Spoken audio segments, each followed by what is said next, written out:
Après avoir regardé une interview à la télévision, une femme s'est rendue à l'autre bout du pays dans l'espoir de rencontrer le fils de sa sœur décédée, qui a disparu sans laisser de traces il y a un an. Kelly était assise sur le canapé de son salon, avec son téléphone en main et la télévision allumée en arrière-plan. Elle avait regardé une chaîne d'information pour voir les faits marquants, mais n'avait pas prêté attention jusqu'à ce qu'une émission d'interview commence. Tout en regardant les photos de ses amis sur les réseaux sociaux, elle entendait l'intervieweur parler à différentes personnes. Elle avait les yeux rivés sur son téléphone jusqu'à ce qu'une voix familière à la télévision attire son attention. « Mon Dieu, ce n'est pas possible », s'exclamait-elle en regardant l'écran de télévision avec les yeux grands ouverts.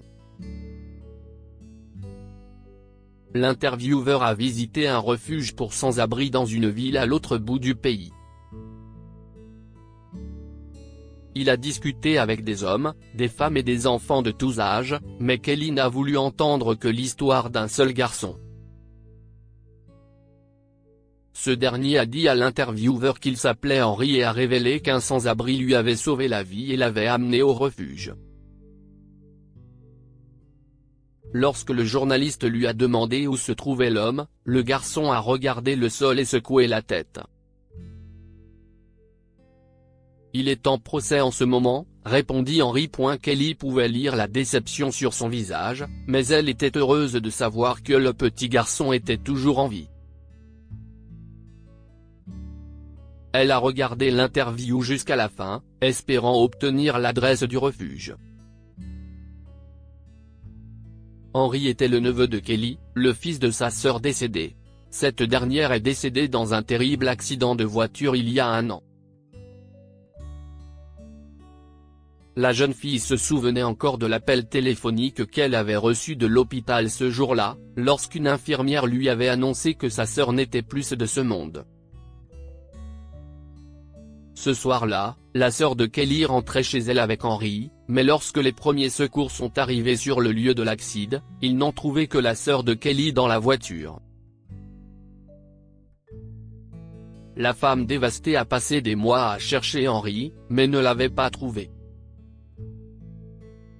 Lorsqu'elle n'a pas retrouvé son neveu, ses amis et sa famille lui ont dit de l'oublier. Ils lui ont dit qu'il avait dû mourir, mais Kelly ne voulait pas le croire. Au fond d'elle-même, elle sentait que son neveu était toujours en vie, mais elle ne savait pas où il se trouvait. Après l'avoir vu à la télévision, Kelly décida de se rendre au refuge le lendemain. Le lendemain, Kelly a pris le volant et a parcouru près de 1400 km à l'autre bout du pays pour rencontrer Henry. Après un trajet fatigant jusqu'au refuge, Kelly est arrivée à l'intérieur et a dit à la réceptionniste qu'elle voulait rencontrer le fils de sa sœur. « Veuillez attendre ici », a dit la réceptionniste à Kelly avant d'aller informer Henry à l'intérieur du refuge. Quelques instants plus tard, Henry est sorti de la porte et a salué sa tante. « Comment vas-tu, chérie ? Je n'arrive pas à croire que tu sois là, » dit Kelly en prenant Henry dans ses bras avant de le serrer très fort et de lui dire à quel point il lui avait manqué. Après avoir rencontré sa tante, Henry n'a pas pu contrôler ses larmes. Il a pleuré comme un hystérique en s'asseyant à côté d'elle. « J'ai essayé de te chercher, tante Kelly, mais je ne t'ai pas trouvé, » dit-il en essuyant ses larmes. Elle voulait lui poser beaucoup de questions, mais ne savait pas par où commencer. Une fois calmé, Henry a raconté à Kelly ce qui s'était passé la nuit où il rentrait chez lui après avoir fait du camping avec sa mère. « Nous rentrions après le coucher du soleil. Il faisait nuit et il n'y avait pas beaucoup de voitures qui roulaient sur l'autoroute, » se souvint le garçon. Soudain, maman a perdu le contrôle de la voiture et nous avons eu un accident, dit-il en secouant la tête et en prenant une grande inspiration, essayant de retenir ses larmes. Je me souviens encore des derniers mots que maman m'a dit. Elle m'a dit que j'étais la meilleure chose qui lui soit arrivée, poursuit Henry. Mais comment es-tu arrivé ici, Henry ? Demanda Kelly. J'ai vu ton interview où tu disais qu'un sans-abri t'avait sauvé. Qui est-ce ? Oui, c'était Lucas. Il m'a sauvé la vie, répondit Henry en souriant à Kelly. Lorsque notre voiture a eu un accident, personne n'est venu nous secourir jusqu'à quelques minutes plus tard. J'ai senti quelqu'un me tirer la main, et j'ai vu Lucas assis à côté de moi quand j'ai ouvert les yeux. Que s'est-il passé ensuite ? Demanda Kelly avec curiosité. Il est venu pour nous sauver, mais comme maman était déjà décédée, il m'a emmené avec lui et a appelé le 911, se souvint Henry. Il est médecin de formation, il savait donc comment me sauver. Lucas était un sans-abri lorsqu'il m'a sauvé la vie, mais avant cela, il avait une grande maison et quelques voitures, raconta Henry. Il a dû les vendre pour sauver la vie de sa fille. Les médecins n'ont pas pu la sauver, mais Lucas a perdu sa fortune et a été contraint de vivre dans la rue, déclara Henry. Ensuite, Henry a dit à Kelly qu'il voulait la contacter, mais qu'il ne pouvait le faire qu'en allant à la police. Je n'ai pas pu aller au poste de police parce que les policiers étaient à la recherche de Lucas. Il a volé de la nourriture dans un supermarché, déclara le petit garçon. Oh, Henry. Ça a l'air tellement triste, soupira Kelly. Après avoir passé une journée avec Henry, Kelly pensait aider Lucas parce qu'il avait sauvé la vie de son neveu. Elle s'est rendue au tribunal et a essayé d'utiliser ses contacts pour le faire sortir de prison le plus rapidement possible, mais le juge a déclaré qu'il devait purger une peine d'1 an. Bientôt, Kelly remplit les papiers pour adopter Henry et, quelques mois plus tard, elle le ramena dans sa maison.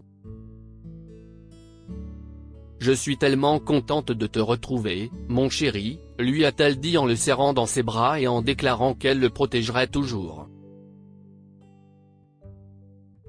Le garçon était loin de se douter qu'il aurait une merveilleuse surprise 1 an plus tard. Une fois Lucas libéré de prison après la fin de son incarcération, Kelly l'a secrètement invité à dîner chez elle. Va te changer, Henry. Un invité spécial se joindra à nous pour le dîner de ce soir. L'adolescent ne se doutait pas que l'invité était Lucas. Il pensait qu'il s'agissait d'un ami de Kelly, et il ne croyait pas ses yeux lorsqu'il vit Lucas sur le pas de la porte. Lucas, s'exclama Henry en se précipitant sur lui pour le serrer dans ses bras. Je n'arrive pas à croire que tu sois là. Kelly, Henry et Lucas ont ensuite dîné ensemble. Kelly remercia l'homme d'avoir sauvé la vie de son neveu et lui promit qu'elle l'aiderait à chercher un emploi et un appartement. Quelques mois plus tard, Lucas a trouvé un emploi qui lui a permis de louer un appartement en ville. Il était reconnaissant envers Kelly et rendait souvent visite à Henry le week-end. Que pouvons-nous apprendre de cette histoire ? Aider les autres vous apportera toujours une récompense. Lucas a aidé Henry à sortir de la voiture endommagée, mais il ne se doutait pas qu'il serait récompensé pour sa gentillesse 2 ans plus tard. Le destin est toujours plus favorable que ce que nous avons prévu. Kelly a fait de son mieux pour retrouver Henry après l'accident, mais elle n'y est pas parvenue. Puis, le destin les a reliés grâce à l'interview à la télévision. Partage cette histoire avec vos amis et votre famille. Elle pourrait les inspirer et illuminer leur journée. Cliquez ici pour lire une autre histoire, celle d'un sans-abri qui a sauvé une jeune fille riche d'une voiture en feu. Elle ne savait pas où il se trouvait jusqu'à ce qu'elle le rencontre 15 ans plus tard.